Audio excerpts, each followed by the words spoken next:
আসসালামু আলাইকুম রহমতুল্লাহ। প্রিয় দর্শক, সবাই কেমন আছেন? আশা করি অনেক অনেক ভালো আছেন। আপনাদের সবাইকে জানাই অন্তরস্থল থেকে মোবারকবাদ এবং সাধুবাদ, ভালোবাসা, ধন্যবাদ। যারা যারা এই ভিডিওটি দেখছেন, অবশ্যই আমি আশা করব যে আপনারা প্রচুর পরিমাণে ভিডিওটি শেয়ার করে দিবেন। আমরা বর্তমানে এখন যে স্থানে এসেছি সেটা হলো বাবুল হাজির বিশাল বড় বাগান। এই বাগানে আমরা পূর্বে আরো কয়েকবার এসেছি এবং অনেক শুটও নিয়েছি। আপনারা জানেন, যারা গত পূর্বে ভিডিওগুলো যারা দেখেছেন। আজকেও আমরা আসলাম এই বাবুল হাজির বিশাল বড় বাগানে। বাগান থেকে এসে আমরা বিশেষ করে মালটা নিলাম। যে মালটাগুলো আসলে ওই যে দেখেন, মালটাগুলো একটু দেখাচ্ছি, বস্তাটা একটু দেখান। এই যে মালটা আমরা নিলাম, মালটাগুলো বস্তার মধ্যে কিন্তু পুরো মালটা, ঠিক আছে। এই মালটা আমরা নিলাম, তো খুবই আমাদের কাছে আনন্দ লাগলো, ভালো লাগলো। এবং মালটা নেওয়ার আগে কিন্তু আমাদেরকে যথেষ্ট পরিমাণে, হ্যাঁ, আমাদেরকে টেস্ট করাইছে, বুঝতে পারছেন। তো খেয়ে আমরা আলহামদুলিল্লাহ ভালো লাগছে আমাদের কাছে। আসলে সেজন্যই কিন্তু ভিডিওটা করা।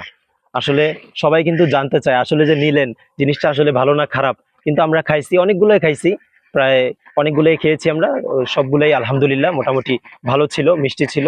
হ্যাঁ, টক আছে, আবার টক মিষ্টি দুটোটা একসাথে আছে। হ্যাঁ, তো ভালো লাগছে অনেক, আলহামদুলিল্লাহ, শুক্রিয়া। তো আমার পাশে যিনি বসে আছেন তিনি হচ্ছেন এখানের ম্যানেজার সুশান্ত বাবু।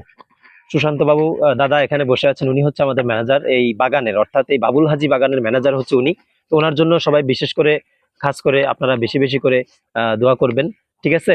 আর যেহেতু এই যে আমার পাশে আরেকজন আছে, ইনি হচ্ছে আহ জামাল ভাই, মিস্টার জামাল ভাই। উনি হচ্ছে আবার এই কি ম্যানেজার, ম্যানেজারের পদে আছে উনি, ঠিক আছে। তো দুজনেই আছে কিন্তু এই বাগানে, অনেক কষ্ট করছে, অনেক পরিশ্রম করছে তারা। পুরো বাগানটা আসলে সামলানো অনেক কষ্টকর, ঠিক আছে। তো তাদের জন্য, হ্যাঁ, তাদের জন্য সবাই বেশি করে দোয়া করবেন। তারা যাতে এখানে সহি সালামতে, হ্যাঁ, ভালোভাবে যাতে থাকতে পারে। তাদের উপরে কোনো রকমের যেন আক্রমণ না আসে, ঠিক আছে। কোনো হিংসুকের হিংসা থেকে এবং বিদ্বেষকারীর বিদ্বেষ থেকে, ঠিক আছে, অহংকারকারীর অহংকারী থেকে, ঠিক আছে, ক্ষতিকারীর থেকে ক্ষতিকার থেকে তারা যেন বেঁচে থাকে। তাদের জন্য আমরা বেশি বেশি দোয়া করব, ঠিক আছে। এই বলে আমার বক্তব্য শেষ করছি। আসসালামু আলাইকুম রহমতুল্লাহ।